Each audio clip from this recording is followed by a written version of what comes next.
Comfort बहुत है इस बाइक में। मैं अरे बाप रे, कान सुन लोगे। हमारे प्रेशियस हट्स होते हैं ना, वहाँ पे बहुत ज़्यादा प्रेशर चला जाता है। ये मारा ओवरटेक, अंदर आ गए। वेलकम एवरीबॉडी, कैसे हैं आप सभी। भाई बहुत ज़्यादा गर्मी हो रही है। जिस वीडियो को शूट करने में गया था इतनी ज़्यादा गर्मी हो रही थी, पूछो भी मत। ऐसी स्पेशल बाइक के बारे में बात करेंगे जो इंडिया की most favourite entry level adventure tourer है, द हिमालयन 411 का नया अवतार, द हिमालयन 452।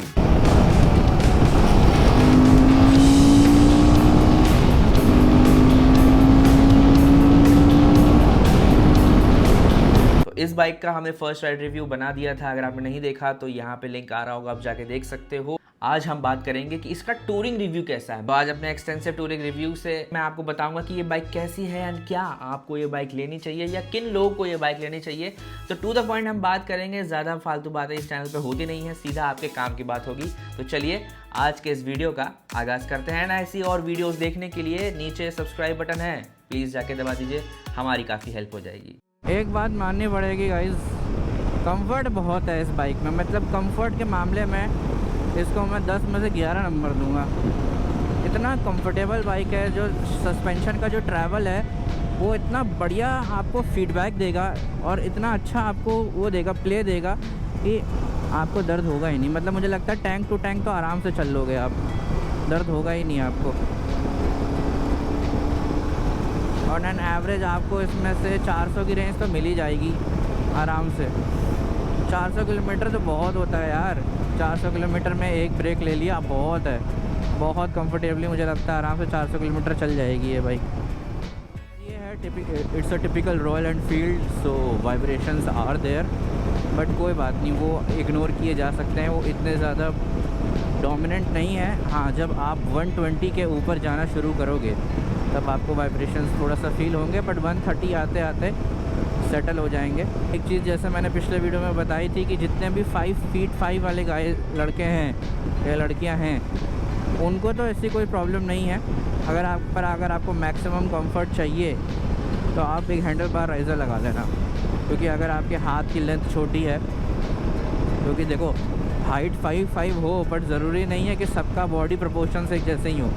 किसी के पैर लंबे होते हैं, किसी के हाथ लंबे होते हैं, डिफ़र करता है, राइट। ये है।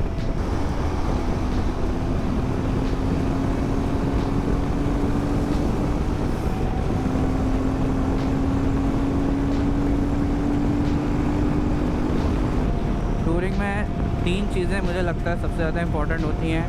पहला है राइडर एंड पिलियन कंफर्ट, अगर आप पिलियन के साथ ट्रैवल करते हैं तो। दूसरा है हैंडल बार से आपकी रीच, कि कितने डिस्टेंस पे दोनों चीज़ें हैं। एंड तीसरा है राइडर ट्रायंगल। मैंने काफ़ी वीडियोस में देखा था कि रॉयल एनफील्ड हिमालयन जो है उसमें अगर आप हाथ छोड़ देते हो तो राइट हैंड साइड लीन करने की प्रॉब्लम है। तो अब मैं उसी चीज़ को डेमोन्स्ट्रेट करके आपको दिखाता हूँ, क्योंकि टूरिंग में कभी ना कभी थोड़ा हाथ छोड़ के ऐसे रिलैक्स भी तो करोगे ना। तो हाथ छोड़ के डेमोन्स्ट्रेशन के पर्पसेस के लिए मैं हाथ छोड़ता हूँ और आपको दिखाता हूँ कि ये राइट में जाती है कि नहीं जाती है। 3, 2 एंड 1। बाइक जो है सीधी चल रही है, देखो सीधी चल रही है, एकदम सीधी चल रही है। तो कहीं से भी मुझे ऐसा नहीं लग रहा है कि ये बाइक राइट साइड पे जा रही है। तो हो सकता है जिन लोग को ये फील हो रहा हो तो आपकी बाइक में हो सकता है कुछ फॉल्ट हो। ये जो बाइक है ये तो बाइक परफेक्ट है, बिल्कुल भी राइट में नहीं जा रही है। Now let's talk about the major aspects of touring. ठीक है, नंबर 1 पे आते हैं, as I mention before, the comfort. अब हैंड्स डाउन इस बाइक को कंफर्ट में मैं 10 में से 11 नंबर दूंगा। क्यों? क्योंकि यार ये इतनी प्यारी बाइक है, इतनी कंफर्टेबल बाइक है। और ऐसा नहीं है कि मैं अपाचे से आ रहा हूँ तो मुझे बाइक बहुत अच्छी लग रही है, नहीं। अभी मैं इससे पहले KTM भी चलाई थी मैंने, ठीक है, तो आइडिया मुझे हो गया कि कंफर्ट एक्चुअल में होता क्या है। टेस्ट कर रखा है मैंने हर एक चीज़ को। So with that said, comfort में इस बाइक को मिलते हैं 10 में से 11 number. Each and every shock ये आराम से एडजस्ट कर लेती है। सस्पेंशन पीछे का फैक्ट्री से सॉफ्ट सेटिंग पे आता है, जो एक प्लस पॉइंट भी है, एक नेगेटिव पॉइंट भी है। जो लोग की हाइट लंबी है, जो 5-6 से ऊपर के हाइट के लोग हैं, उनके लिए ये सस्पेंशन हो सकता है ज़्यादा सॉफ्ट हो, तो वो इसको हार्ड करा ले। बट जितने भी 5'6" और 5'5" से नीचे या उसके हाइट के बंदे हैं, अगर आपने पिलियन भी बैठा रखा है ना, तो पिलियन बैठाने से क्या होगा, सस्पेंशन में थोड़ा और प्ले आएगा और वो हल्का सा दबेगा, जिसकी वजह से आप अपने पैरों को और अच्छे से फ्लैट फुट कर पाओगे। तो पिलियन जब बैठ रहा है उसके बाद मैं अपने एक पैर को पूरा फ्लैट फुट कर पा रहा हूँ कंफर्टेबली। मतलब बहुत ज़्यादा मुझे बाहर झुकने की ज़रूरत नहीं है, बहुत ज़्यादा मुझे बाइक से बाहर निकलने की ज़रूरत नहीं पड़ रही है, which is a major plus point. क्योंकि यार देखो, शॉर्ट हाइट होना कोई एक रीज़न नहीं हो सकता कि आप एक अच्छी एडवेंचर बाइक नहीं चला रहे हैं। ठीक, सबसे इम्पोर्टेंट चीज़ कि राइडर ट्रायंगल, अब फुट पेग्स और मेरा नी और मेरी हिप्स, इनका जो मेरा जो पैर का जो एंगल है वो कैसा बन रहा है। एंगल अगर बहुत छोटा होगा तो पैर में दर्द होगा। तो एडवेंचर बाइक्स में क्या होता है, एंगल जनरली रिलैक्स्ड होता है। ठीक है, ये रहा आपका हिप, ये है आपका नी और ये है आपके फुट पेग्स। तो इन दोनों का डिस्टेंस जितना होगा उतना आपके पैर रिलैक्स रहेंगे। तो यहाँ पे अगर मैं देखा जाऊँ तो इसका 90 डिग्री तो नहीं है, हल्का सा, अगर 90 डिग्री ऐसे होता तो इसका हल्का सा ऐसे है। ठीक, खासकर लड़कों में जो हमारे प्रेशियस नट्स होते हैं ना, वहाँ पे बहुत ज़्यादा प्रेशर चला जाता है कई बार बाइक चलाते। बट यहाँ पे जो है आपके हिप्स पे बराबर का प्रेशर पड़ेगा, जिससे आपको कुशनिंग भी अच्छी मिलेगी और आपका बराबर वेट डिस्ट्रीब्यूशन भी होगा सीट पे और सस्पेंशन पे भी। अब आ जाते हैं दूसरी बात टूरिंग में, वो है पावर की। पावर में दो चीज़ें आती हैं। पावर में आता है कि आप कितनी तेज़ ओवरटेक कर सकते हो कंफर्टेबली बिना इंजन को रेस्ट दिए हुए, और कितनी देर बाइक क्रूज़ कर सकती है बिना स्ट्रेस लिए हुए या बहुत ज़्यादा माइलेज ड्रॉप किए हुए, बहुत ज़्यादा फ्यूल कंज्यूम किए हुए। तो इस मामले में मैं इस बाइक को 9 में से 10 नंबर दूंगा। 1 नंबर मैंने इसलिए काटा है क्योंकि जैसे ही 6000 RPM पे बाइक पहुंचती है तो ये थोड़ा सा अनहैप्पी हो जाती है। अनहैप्पी क्यों हो जाती है, वो रॉयल एनफील्ड इंजन्स जो है ना वो रेव हैप्पी नहीं है।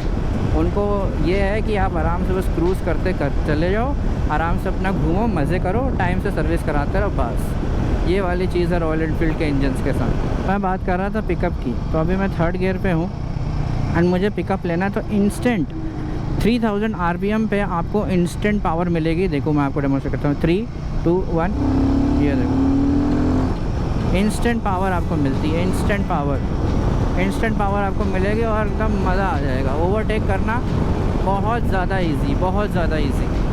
फिर दूसरा आता है राइडर कंफर्ट। अब राइडर कंफर्ट में एक तो सस्पेंशन आता है, दूसरा आता है क्लच लीवर एंड गियर्स की स्मूथनेस कितनी है, एंड जो थ्रॉटल है वो कितना हार्ड है। तो थ्रॉटल को मैं 8 नंबर दूंगा। बहुत ज़्यादा अल्ट्रा सॉफ्ट नहीं है जैसे मेरी अपाचे में है या दूसरी बाइक्स में होता है। इसमें थ्रॉटल थोड़ा सा हार्ड है, थोड़ा सा थ्रॉटल को और ज़्यादा खींचना पड़ता है। दूसरी बात आ जाती है सस्पेंशन पे, तो भाई 10 में से 11 नंबर। एंड अब आ जाते हैं क्लच लीवर की हार्डनेस कितनी है and brake lever. So based on my experience clutch इसका हल्का सा हार्ड साइड पे है। अगर 10 के स्केल में 5 जो है वो न्यूट्रल है, तो मैं इसको 6 से 7 नंबर दूंगा। थोड़ा सा क्लच थोड़ा सा हार्ड साइड पे है मेरी लाइकिंग के हिसाब से, कि अगर बम्पर टू बम्पर ट्रैफिक होगा या पहाड़ों में आपको बार बार गियर शिफ्ट करने की ज़रूरत पड़ रही है, तो उस चक्कर में आपका थोड़ा सा हाथ में पेन हो सकता है, बट बहुत मेजर नहीं, थोड़ा सा ओवर द टाइम। ठीक है, 300 किलोमीटर के बाद। Now coming to the gear shifts तो अल्टीमेट है, बटर स्मूथ गियर शिफ्ट्स हैं। एंड सबसे अच्छी चीज़ इसका slipper clutch, up and down बिना आप क्लच दबाए इसको शिफ्ट कर सकते हो। तो अगर क्लच की हार्डनेस को चाहो तो आप इग्नोर भी कर दो कि क्लच हार्ड हो या सॉफ्ट हो, इट डजेंट मैटर। ठीक है, अभी मान लो देखो मैं 5th गियर पे हूँ, अभी मैं इसको ड्रॉप डाउन करता हूँ, ये 4th पे आया, ये 3rd पे आया। ठीक है, नाउ थोड़ा सा स्लो होते हैं। Now let's shift. अब मेरा हाथ देखना यहाँ पे है। ठीक है, ये मेरा हाथ है, अभी मैं शिफ्ट करूँगा। ये देखो 4 नंबर पे चला गया, ये 5वें नंबर पे चला गया, ये 6ठे नंबर पे चला गया, और आराम से एकदम प्यार से शिफ्ट होते हैं। मतलब बिल्कुल भी टेंशन लेने की ज़रूरत ही नहीं है। बट एक चीज़ मुझे टूरिंग में बहुत इंपॉर्टेंट रोल प्ले करती है, वो है क्रूज़ कंट्रोल। क्रूज़ कंट्रोल अगर इसमें किसी तरह ऑफ़र हो जाता, या मतलब as a accessory, factory accessory भी ऑफ़र हो जाता, तो बहुत बढ़िया चीज़ हो जाती। तो वो एक चीज़ है। नाउ राइडर कंफर्ट में 4th पॉइंट मेरा आता है the handle bar. Handle bar अच्छा खासा वाइड है, पर जिनके आर्म की लेंथ छोटी है, ज़्यादातर वो लोग होते हैं जिनकी लेंथ जो है 5.5 से कम होती है या 5.5 होती है, तो जिनके आर्म की लेंथ छोटी है, आप बस एक हैंडल बार राइज़र लगा लेना, बस फिर तो आपको ज़िंदगी के मज़े ही मज़े हो जाएंगे।